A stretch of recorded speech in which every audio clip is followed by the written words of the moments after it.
వణక్కం వణక్కం వణక్కం. నమస్తే కాకా, మంచిగున్నావానే? నీకు మంచి మస్తు న్యూస్ పట్టుకొచ్చిన జరిగినుండ్రి. నేను తప్ప తమిళనాడుకి ఫోన్ చేస్తేనప్పా.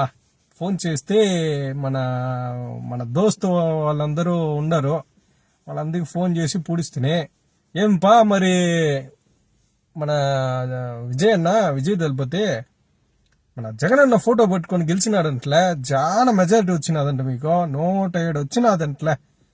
మరి జగన్మోహన్ రెడ్డి అన్న ఫోటో పెట్టుకున్న దానివల్ల కదా అని చెప్పి నేను అడిగితేనే, ఊరిమ్మ బడవ ఓళ్ళిందే నన్ను అన్ని బూతులు తిడుతున్నారబ్బా. తమిళ్లా అన్ని బూతులు తిడుతున్నారబ్బా. అది ఇనే పండ్ల ఇడ్లీ సాంబార్ వడ మిక్స్ చేసి కొడతాను రబ్బా పొంగలేసి మొక్కన. అబ్బబ్బా అది ఆడ బూతులో ఎవడా జగన్మోహన్ రెడ్డి. మాకు వాళ్ళకి సంబంధం ఏంది? మా దళపతి మా దేవుడు, మేము తిరిగినామప్పా. మా దళపతిని మేము తిరిగి గెలిపించుకున్నానప్పా. జగన్మోహన్ రెడ్డికి తమిళనాడుకి ఏంది సంబంధం అబ్బా? వాళ్ళు వైఎస్ఆర్ కొడుకైతే వాళ్ళ ఊరికి వాళ్ళకి గొప్పప్ప, మాకేమప్పా? మాది తమిళనాడప్పా అని చెప్పి వాళ్ళు గట్టిగా ముఖాన్ని చెప్తిరి. నాకు సిగ్గు పోయినది పో. ఏంద్రి ఇల్లు ఇట్ట చెప్తున్నారు, ఇల్లు సిగ్గు పోయినదప్ప. తమిళనాడు వాళ్ళు కూడా కూర్చుండారప్ప. ఇక్కడ విజయ్ ఫ్యాన్స్ కి మాకు అస్సలు గొడవే లేదప్ప. వాళ్ళు పవన్ కళ్యాణ్ ని లైక్ చేస్తారు. విజయ్ గారే పవన్ కళ్యాణ్ ఫ్యాన్ అని చెప్పుకున్నారు ఒకప్పుడు. ఇప్పుడు ఈ విషయం వల్ల సమస్యల్లో ఎక్కడ వచ్చిందంటే, నిద్రపోతున్న పులిల్ని ఏలెట్టి కెలికి మరీ లేపారు. జనసేన వాళ్ళు సోషల్ మీడియాలో చాలా వీక్గా ఉండి ఎవరి పనులు చూసుకుంటుంటే, వీళ్ళు అనవసరంగా విజయ్ గారిని తీసుకొచ్చి మా మీద రుద్ది అనవసరంగా మా అందరిని నిద్రలేపారు. ఇప్పుడు మీకు నిజం చెప్పాలి ఏంటంటే, వాళ్ళు ఏమన్నారంటే నాతో, ఎరా మరి అంత జగన్మోహన్ రెడ్డి ఫోటో పెట్టుకొని మాకు గెలవాల్సిన దీన పరిస్థితి మాకేం వచ్చింది? మరి అదే జగన్మోహన్ రెడ్డి కానీ అసెంబ్లీకి పోవాలి కదా. మా విజయ్ అసెంబ్లీకి పోతాడు రేపు. సింగల్గానే వచ్చి గెలిచేసారులో మరి అసెంబ్లీకి వెళ్తారు మా విజయ్. మరి ఎందుకు జగన్ అన్న అసెంబ్లీకి పోడని చెప్పి అడుగుతున్నారు. ఏం సమాధానం చెప్పాలి?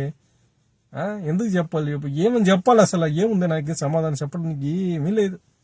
ఆంధ్రప్రదేశ్ వాడికి సిగ్గు పోయినది, తమిళ వాళ్ళ దగ్గర సిగ్గు పోయినదప్పా. ఎట్ట చెప్పాలా నీకు? ఇంతకంటే ఏం చెప్పాలి చెప్పు?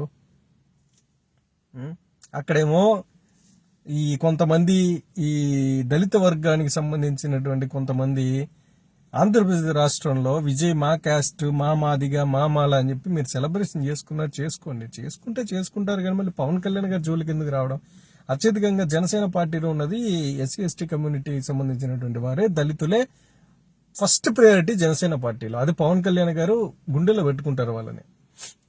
అలాంటి సోదర భావంతో మేమందరం కలిసిమెలిసి ఉంటుంటే, కొంతమంది వైఎస్ఆర్సీపీలో ఉండే దళితులు మాత్రం పవన్ కళ్యాణ్ గారు సనాతన ధర్మం గురించి మాట్లాడుతున్నారనే ఒక్క రీజన్తో, ఇప్పుడు మొన్న కూడా జరిగినటువంటి ఆకువీడు రామాలయం గుడి మీద ప్రభుత్వం తీసుకున్నటువంటి చర్యల మీద దాని కసి చూపించడానికి వీళ్ళు చేస్తున్నటువంటి డ్రామాలు ఇవన్నీ ప్రజలు గుర్తించాలి. మాకు విజయ్కి ఎటువంటి ప్రాబ్లమ్స్ లేవు. విజయ్ గారు, దళపతి గారు సీఎం అవుతారు, మేము కూడా సంతోషించాం. అదే సినీ వర్గం నుంచి వచ్చినటువంటి మాలాగే సినీ వర్గం నుంచి వచ్చినటువంటి పవన్ కళ్యాణ్ గారు ఏ విధంగా వచ్చారో అదే విధంగా విజయ్ గారు వచ్చారు.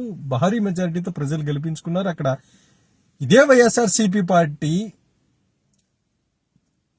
ఒక మీటింగ్ పెట్టాలంటే కొన్ని కోట్లు ఖర్చు పెట్టాలి. ఒక ఎమ్మెల్యే సీటుకి 50 నుంచి 70 కోట్లు, 100 కోట్లు ఇవ్వాలి. ఒక ఎంపీ సీటుకి 200 కోట్లు ఇవ్వాలి జగన్మోహన్ రెడ్డికి. కానీ పవన్ కళ్యాణ్ గారి పార్టీలో కానీ, జనసేన పార్టీలో కానీ, విజయ్ గారి పార్టీలో కానీ జరగల. విజయ్ గారు సెలెక్ట్ చేసుకున్న క్యాండిడేట్స్ కూడా గ్రౌండ్ ఎర్త్, చాలా నిరుపేద మధ్యతరగతి కుటుంబాల నుంచి. అదేవిధంగా పవన్ గారు కూడా 2019 నుంచి ఆయన క్యాండిడేట్స్ ని కూడా పక్కగా అలాంటి వాళ్ళకి సామాన్య మధ్యతరగతి రబ్బర్ చిప్పులు వేసుకునే వాటితో రాజకీయం చేస్తానని చెప్పి అటువంటి క్యాండిడేట్స్ ని సెలెక్ట్ చేసుకుని ఇచ్చారు.